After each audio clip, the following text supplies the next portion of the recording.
we've gathered all this evidence, and now we're going to go into story mapping and release planning, which is kind of like landing the plane, right? This is the culmination of discovery. You're going to take all these insights and turn that into a real product roadmap. And so talk a little bit about that. Yeah. So again, what is story mapping? Yeah. The best way to approach this again is as a team. It's a team sport.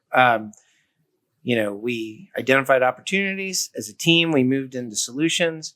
We identified critical assumptions. We've now learned that either we're hitting the mark or we're not.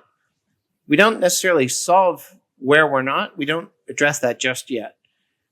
We can put a pin in things and say, like, this is fully ready to move forward and should be prioritized for the release. Right. This is something else that might be on the bubble. It may not get into that first release. So before we go and fix or fine tune our solutions, we want to bring the team together.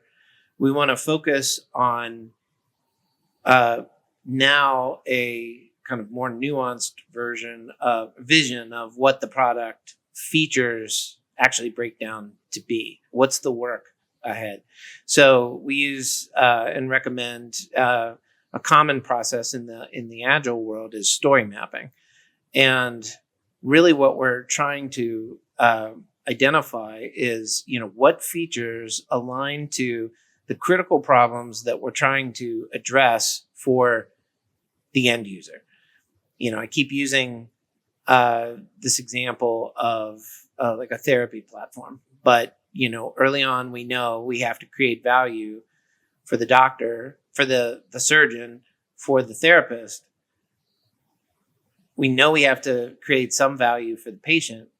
But what is the minimal set of functionality that actually solves the problem for each of those people? And maybe there's an admin in the mix. And so how much of this do we have to address up front? So story mapping is a great visual framework for,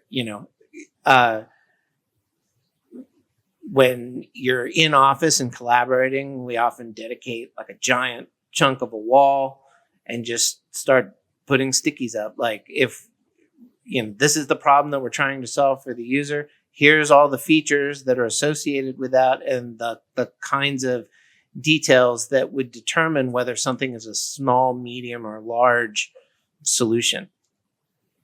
That gives the team the ability to have a discussion of, this is priority number one. This is a really differentiating feature. There's lots of arguments that come into like, what is in the first release, but is it differentiating? Do we have any evidence that users want this? Well, we do, because we proved it in the validation step. This is something that they want. This is something they'll pay for. This sets the stage for subsequent features that we could add later. So this is bedrock.